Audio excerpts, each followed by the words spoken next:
Dear students, welcome back to my YouTube channel. आज की video में हम एक फिगर ऑफ स्पीच एलिट्रेशन को जानेंगे और ये सीखेंगे कि एलिट्रेशन फिगर ऑफ स्पीच क्या होती है। तो एलिट्रेशन एक ऐसी फिगर ऑफ स्पीच है जिसे कि हम अपनी डे टू डे लाइफ में बहुत ज़्यादा यूज़ करते हैं और एलिट्रेशन को हम कई बार अपनी ज़िंदगी में अलग अलग तरीके से यूज़ करते हैं और इसीलिए एलिट्रेशन को बड़े बड़े राइटर्स ने और पोएट्स ने अपनी पोएम में या अपने रिटन वर्क में बहुत ज़्यादा यूज़ किया है। और कई बार बोर्ड के एग्ज़ाम में एलिट्रेशन के ताल्लुक से एक सवाल भी आता है। तो अगर आप इंग्लिश सीखना चाह रहे हो या बोर्ड की एग्ज़ाम की तैयारी के लिए इस वीडियो को देख रहे हो, दोनों वजह से ये वीडियो आप लोगों के लिए बहुत ज़्यादा इंपॉर्टेंट है, इसलिए इस वीडियो को कम्प्लीटली गौर से देखिए। तो एलिट्रेशन होता क्या है? एलिट्रेशन की डेफिनेशन ये है कि alliteration is a figure of speech in which a sound is repeated at the beginning of words that are close to each other. कि एलिट्रेशन एक ऐसी फिगर ऑफ स्पीच है जिसमें कि एक साउंड को रिपीट किया जाता है, दोहराया जाता है वर्ड्स के शुरू में, ऐसे वर्ड्स के शुरू में जो कि एक दूसरे से करीब होते हैं, एक दूसरे से नज़दीक होते हैं, क्लोज होते हैं। यानी जब एक ही साउंड को, एक ही आवाज़ को हम अगर बहुत सारे वर्ड्स के शुरू में रिपीट करें तो उसे हम एलिट्रेशन कहेंगे। आइए इसे एग्जाम्पल के ज़रिए समझते हैं। यहाँ पे एग्जाम्पल में मैंने एक पोएम का एक स्टेंजा लिया है जिसमें एलिट्रेशन का बहुत ज़्यादा यूज़ किया गया है और स्टेंजा है कि sticks and stones may break my bones but words can also hurt me. Stones and sticks break only skin while words are ghost that haunt me. तो इस स्टेंजा में आप देख रहे हैं कि लाल कलर से मैंने रिपीटेड साउंड को हाईलाइट किया है या लिखा है, जिसके ज़रिए आपको समझ में आ रहा है कि कितने बार एस साउंड को रिपीट किया गया। तो पहली लाइन में हम देख रहे हैं कि एस साउंड को 2 बार, सा साउंड को 2 बार रिपीट किया गया, एम के या मा साउंड को 2 बार रिपीट किया गया और ब साउंड को 2 बार रिपीट किया गया।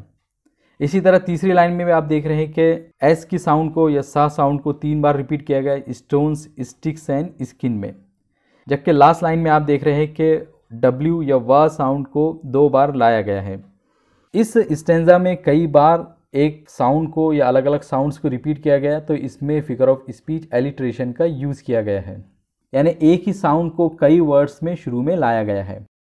एलिट्रेशन में आपको कुछ चीज़ों को नोट करना है और पहली चीज़ जिसे आप नोट करेंगे वो ये है कि the repeated sound should be with in close proximity of each other. के जो साउंड जिसको हम रिपीट कर रहे हो तो वो एक दूसरे से करीब हो, एक दूसरे से नज़दीक हो।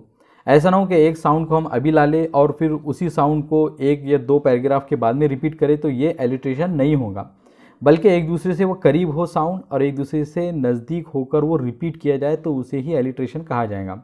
अब कितना नज़दीक हो, कितना दूर हो, ये तो हमारे सेंस पर डिपेंड करता है, यानी हम खुद ही सेंस कर लेंगे इसको, हम खुद ही इसको जान लेंगे कि यहाँ पे एक साउंड को इंटेंशनली रिपीट किया जा रहा है तो यहाँ पे एलिट्रेशन का यूज़ हो रहा है।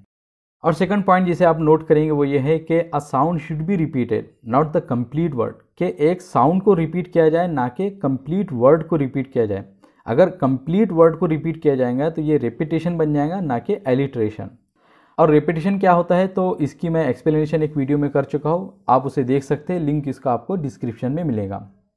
तो एक साउंड को रिपीट किया जाए ना कि कंप्लीट वर्ड को रिपीट किया जाए। और तीसरा है कि repeating a word does not mean alliteration, a sound must be repeated to form alliteration. कि अगर हम किसी लेटर को वर्ड्स के शुरू में ला रहे हैं तो इसका मतलब ये नहीं कि यहाँ पे एलिट्रेशन हो जा रहा है, बल्कि एलिट्रेशन का मतलब ये है कि साउंड को रिपीट किया जाए। इसका मतलब ये है कि इंग्लिश में बहुत सारे लेटर्स ऐसे आते हैं कि जिनका प्रोनाउंसिएशन अलग अलग आता है। जैसे सी लेटर तो उसका कभी प्रोनाउंसिएशन सा आता है और कभी का आता है। तो इसका मतलब ये है कि अगर हम वर्ड्स के शुरू में सी या टी ला ले रहे हैं तो इसका मतलब ये नहीं कि यहाँ पे एलिट्रेशन हो गया है, बल्कि उनका साउंड भी, उनकी आवाज़ भी सेम होनी चाहिए। जैसे एग्जांपल में यहाँ पे आप देख रहे हैं कि 32, तो 32 एक एलिट्रेशन नहीं है, क्योंकि यहाँ पे अगरचे दोनों वर्ड्स में टी लेटर को रिपीट किया जा रहा है लेकिन साउंड इन दोनों में टी का अलग आ रहा है। तो यहाँ पे साउंड रिपीट नहीं किया जा रहा बल्कि लेटर रिपीट किया जा रहा है। तो लेटर रिपीट करने का मतलब एलिट्रेशन नहीं होता है, बल्कि साउंड रिपीट करने का मतलब एलिट्रेशन होता है। एलिट्रेशन को यूज़ क्यों किया जाता है? तो एलिट्रेशन का सबसे पहला यूजेज होता है कि to make your words more engaging and entertaining, कि आप अपने वर्ड्स को, अपने अल्फाजों को और ज़्यादा इंगेजिंग और इंटरटेनिंग बनाने के लिए।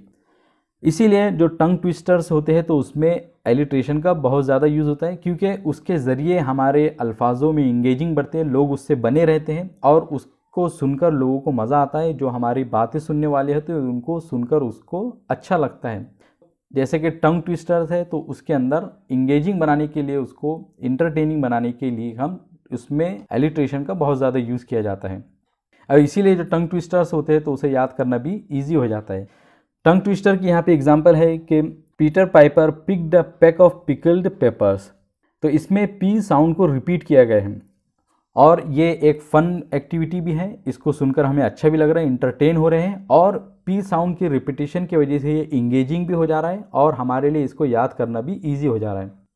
तो इसीलिए एडवर्टाइजमेंट में भी आप देखते होंगे कि बहुत ज़्यादा एलिट्रेशन का यूज़ किया जाता है, क्योंकि उसके वजह से आपको एडवर्टाइजमेंट याद हो जाती है और वो आपको इंगेजिंग रहती है, आप उसके साथ में जमे रहते हैं, उसके साथ में लगे रहते हैं।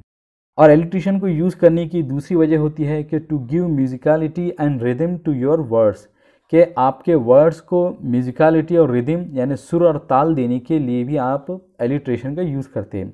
इसीलिए जो सॉन्ग्स होते हैं या पोम्स होती है तो उसमें एलिट्रेशन का बहुत ज़्यादा यूज़ किया जाता है।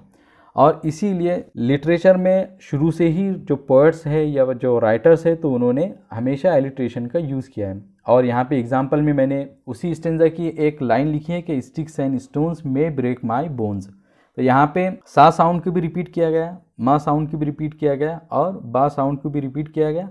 और इन साउंड्स को रिपीट करने की वजह से इस लाइन में म्यूज़िक आ गई है, रिदम आ गई है और एक तरह का सुर और ताल आ गया है। एलिट्रेशन को यूज़ करने का जो तीसरी वजह होती है तो वह है टू बिल्ड मूड बनाने के लिए। हमारे बहुत से लेटर्स या बहुत सी आवाज़ें ऐसी होती है कि उसको सुनकर हमारा मूड चेंज होता है या हमारे मूड में चेंजेस तब्दीली आती है। जैसे बहुत सारे आवाज़ ऐसी होती है, जैसे हा या फा की जो आवाज़ है तो वो एक तरह की सूदिंग आवाज़ होती है, हमारे दिल और मन को उसे सुनकर अच्छा लगता है। जबकि डा टा जा इस तरह की आवाज़ होती है तो वो भारी होती है और वो एक तरह से दबाव या प्रेशर डालने के लिए आती है। तो अलग अलग साउंड्स को रिपीट करके भी शायर, पोएट्स या राइटर भी एक तरह से जो रीडर है या जो सुनने वाला है तो उसके मूड को बिल्डअप करते हैं, उसके मूड को बनाते हैं। तो इसीलिए एलिट्रेशन एक बहुत ज़्यादा इम्पॉर्टेंट फिगर ऑफ स्पीच है। तो इस वीडियो में हमने जाना कि एलिट्रेशन क्या होता है, एलिट्रेशन की एग्जाम्पल भी हमने देखी और एलिट्रेशन के यूजेज भी देखे, और एलिट्रेशन को बनाते वक्त हमें किन चीज़ों का ध्यान रखना चाहिए, इन सब चीज़ों को हमने अच्छे से समझने की कोशिश की है। तो मुझे उम्मीद है कि इस वीडियो की मदद से आपने एलिट्रेशन को कम्प्लीटली समझा होगा। अगर ये वीडियो आप लोगों को अच्छी लगी हो तो इसे लाइक ज़रूर कीजिए, अपने फ्रेंड्स के साथ में शेयर कीजिए और कमेंट सेक्शन में बताइए कि अगली वीडियो किस टॉपिक पे बनाई जाए। और इसी तरह की इन्फॉर्मेटिव, एजुकेशनल और इंग्लिश लैंग्वेज से रिलेटेड वीडियोस को देखने के लिए मेरे चैनल को ज़रूर सब्सक्राइब कीजिए। I will see you in my next video.